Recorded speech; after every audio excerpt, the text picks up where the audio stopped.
understand one thing. I want to take away from that. If daily content is fun, people will do it. If daily content is rewarding, people will do it.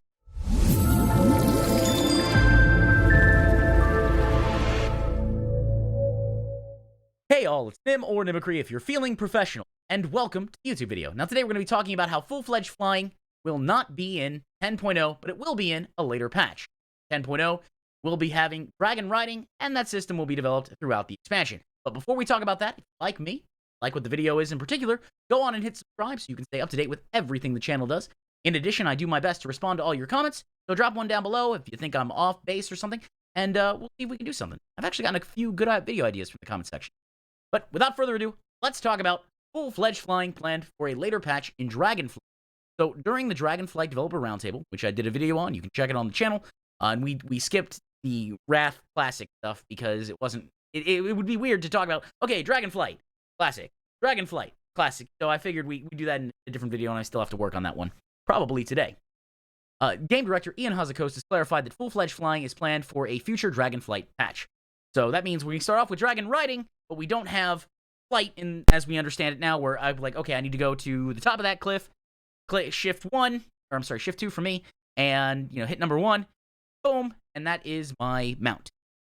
Then I can go fly. Sky Golem or something like that, I can go fly there. Dragonriding is a little different. So an actual quote from Ian, and we'll scroll down here a little bit and take a look, is, at launch, in the first or second zone, you'll gain the trust of a dragon companion you'll be able to call in the Dragon Isles. It's not too experienced at flying at the start and has limited stamina, but as your bond grows, will allow you to loosen those restrictions. Long-term flying with your regular mounts is still the plan. It should feel good from the start, but it should only get better from there. How you'll upgrade your dragon is to be decided. Okay, so that's fine. I'm glad that it's not just going to... Again, dragons in World of Warcraft are very powerful, magical beings. They're not just mounts. That's why we usually fly, again, on drakes. We don't fly on a whole lot of dragons. You know, bronze drake, red drake, green drake, proto drake. Dragons themselves are very powerful beings, and they wouldn't be just reduced to a mount. In fact, one of the very first villains in the game, Onyxia, big black dragon. Now, so Dragonriding is a major feature coming with the expansion in which players will use momentum and gravity to dive and soar at breakneck speeds across the sky, and we actually saw previews of that. I don't know how well that'll be implemented, but it looked, and they had little motion graphics and everything. I like that. Described as faster and more engaging than traditional flying, it's meant to play an integral role in navigating the wide open spaces and vertical heights of the Dragon Isles, unlocked very early in the campaign, and helping you navigate from the sea level and waking shore all the way up to high altitude mountains of Valdrassus. Right? Forgive me, I haven't heard that. I've only heard that spoken once. So, in order to Dragon Ride, players will need dragons, obtained very early in the expansion. These are Warcraft's first fully customizable mounts with a wealth of options to make one truly unique. Let's just take a look at here. We've got a couple of things here. So, okay, nice. Yeah, I like the green one, and I think the red one looks the best though. Out of all those, I think the red one looks the best. So yeah, those are just simple mounts. I honestly, good job. Is this at 4 or 7? Are there more? Ooh, okay. Yes. And yes, all right, nice. Okay, those look good.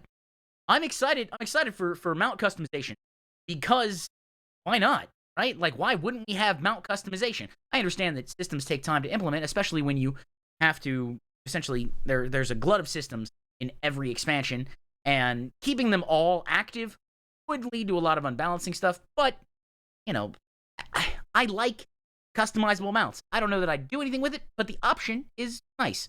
Because in general, I tend to be very practical at stuff. Like, okay, my main mount is a Sky Golem. Why? Because I want to be able to pick herbs and not be dismounted. Simple. My second mount on my bar is the Yak, the Grand Expedition Yak. So I can sell and transmog. And I only transmog now because one of my guilds way back in the past was like, Nim, you are not coming to raid if you are not transmogged. Because apparently they said that it caused eye cancer. Just having the mishmash of gear. And I was like, all right, for someone else's comfort, I guess I'll do something uniform. And so I've done that. And I usually pick a theme and all that. And for Shadowlands, it's been Ouroboros Guard. I look like an Ouroboros Guard, and I'm okay with that.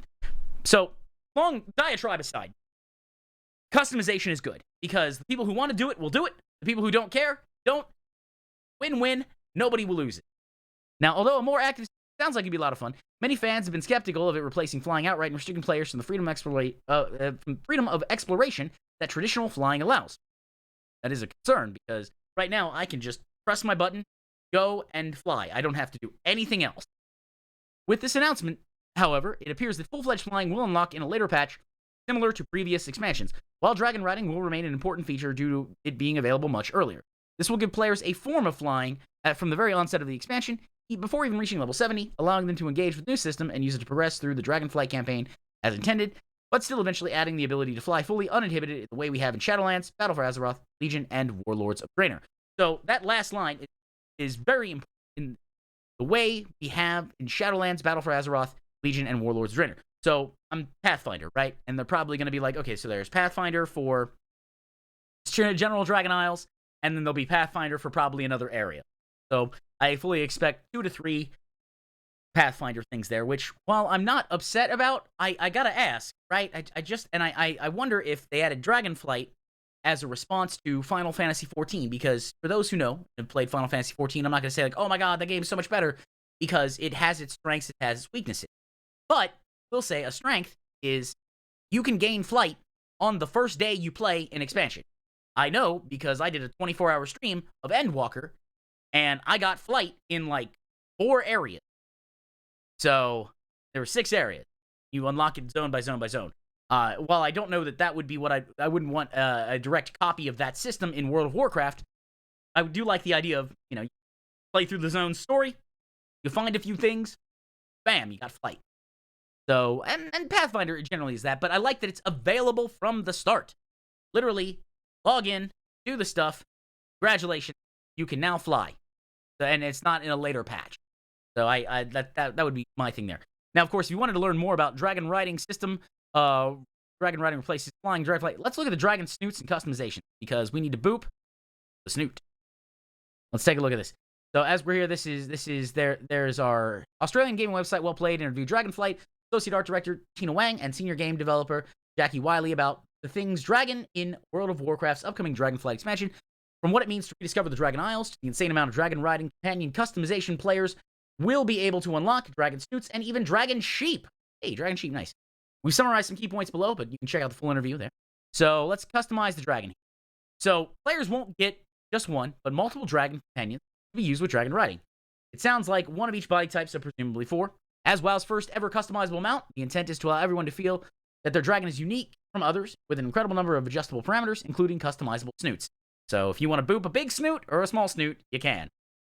There are 4 different body types: Classic Drake, Proto Drake, Wyvern, like Wilder Drake, and Dinosaur, like Velocidrake. Alright, cool. Each with different animations and further customizations. Customizations vary by body type. Wilder Drakes have options for big hairy manes. The Velocidrake can have antlers instead of horns, and has the most snoot options. They come in different colors, and many options will be unlocked by doing content throughout the game. I like that. Like that a lot. Same how the Warcraft Garrison, you could get a statue, I think, of like Gul'dan or something, or Khadgar, if you did time is a flat circle. And snoot is the official term for the dragon snout. It's a very important bullet. I agree, it is. It absolutely is. Do not boop the snoot unless you're allowed to. So, as we see here, WP says, I saw in one of the roundtable developer discussions, they were talking about some customization options, and they said you would have a customizable snoot. Of course, Jackie Wiley saying, yes, absolutely one of my favorite customizations. I love Proto-Dragons because of their stupid little arm.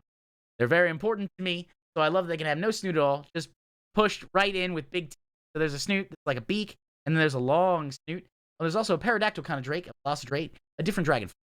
Like the ones in Battle for Azeroth, the pterodactyl dragon things. Oh, those are pterodactyls. But they weren't our dinosaurs, dragons. Let's discuss. A kid, there are more dinosaurs. These are the super dragony, like that phrase, the word dragony. They have very long beaks. They can have, instead of antlers, instead of horns. Each model has unique customizations for that model, colors, and you can just unlock a ton of stuff by doing different content in the game. So WP says, I'm so pumped to hear Proto-Drakes mentioned. They're one of my favorite winged things in World of Warcraft. As soon as I heard I got my own dragon, first thought was, how Proto-Drakey could I make it? And then there are 4 different body types for dragons. You basically have one mount of each. Customize them as you want. From an art asset perspective, does that mean each mount has its own animation as well? Well, they do have different rigs, so that is true. So with the dragons, I love, remember Proto-Drakes, we have our classic Drake body, Proto Drake, and then these two others. There's the Wild Drake, kind of Wyvern inspired, and has options for mains, whether you want to have a huge hairy mane or no mane at all. Then there's the Velocidrake that Jackie mentioned, which is dinosaur inspired, and the huge amount of options for them to change their shape. I think the Velocidrake probably has the most dramatic snoot shapes. Well, I'm glad snoot is the official term now. Definitely is now. We got to change the internal stuff. The menus say snoot instead of snout.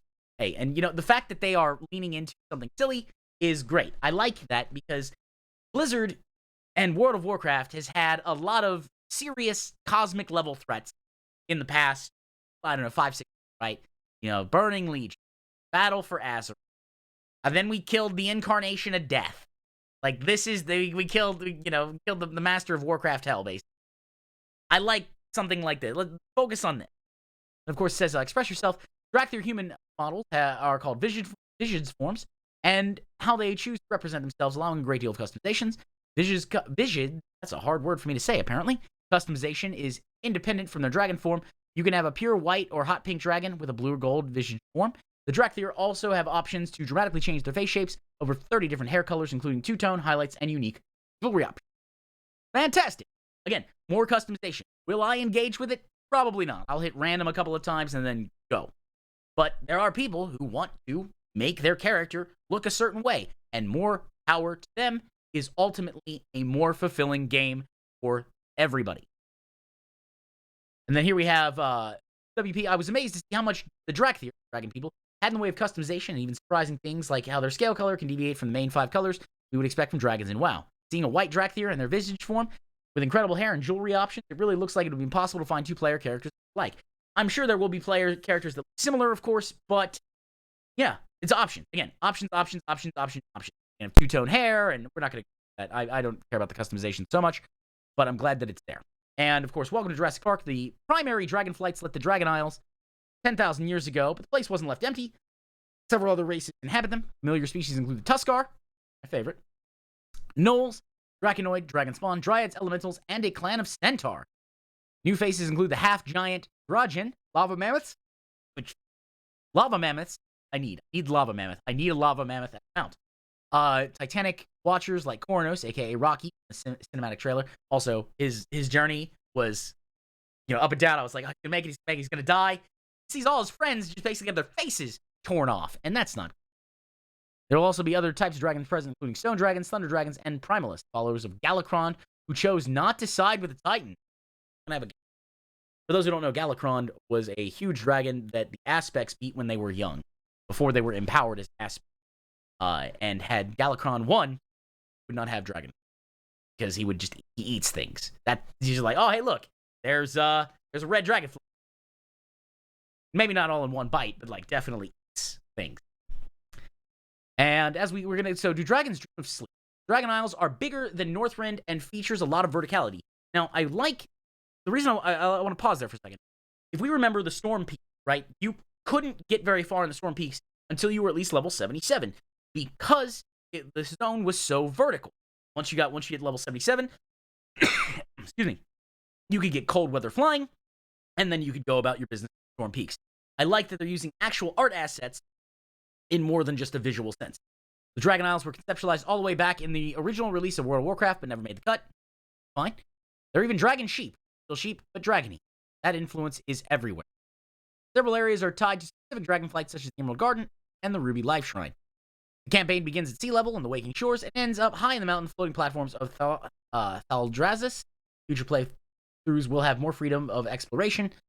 By the time you reach those late campaign zones, you'll need to be decent at dragon riding to navigate them. It's a core part of world design. So you're gonna have to get good at the dragon riding.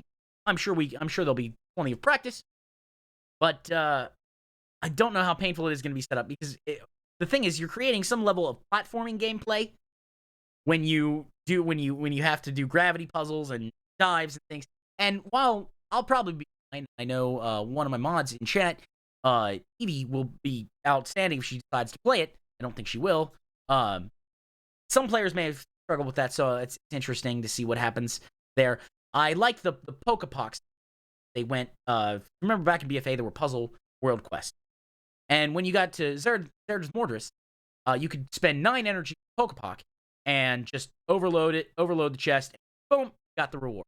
Or you could spend 2 and actually do the puzzle. Sometimes I like to do the puzzle. Sometimes I'm like, no, I don't like that type of puzzle. Click, and it costs more or takes more time. So I hope that there's a workaround around things for people who might have trouble.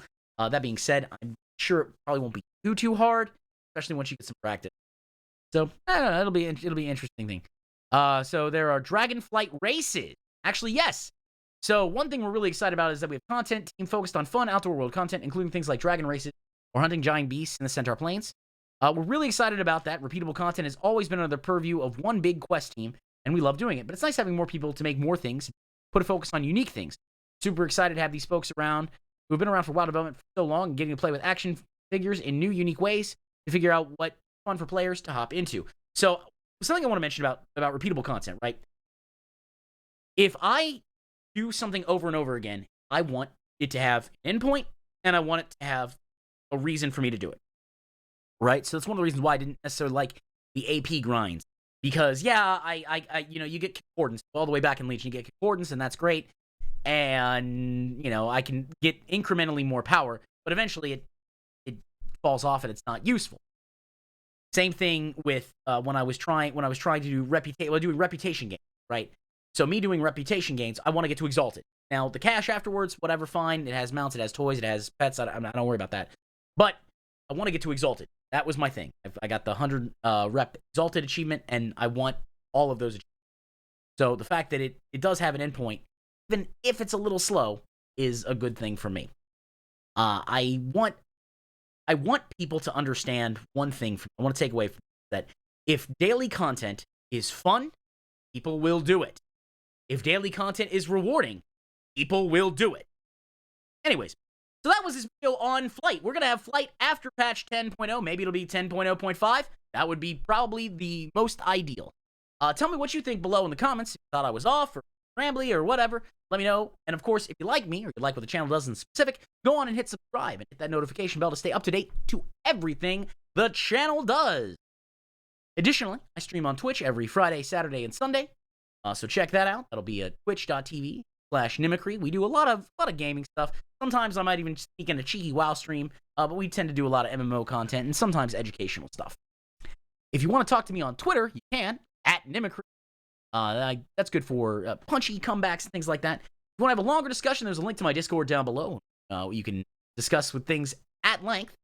Finally, for those who want to go above and beyond the Call of Duty, for those who want to parse at rank 1, there is Patreon. Patreon.com/Nimicry.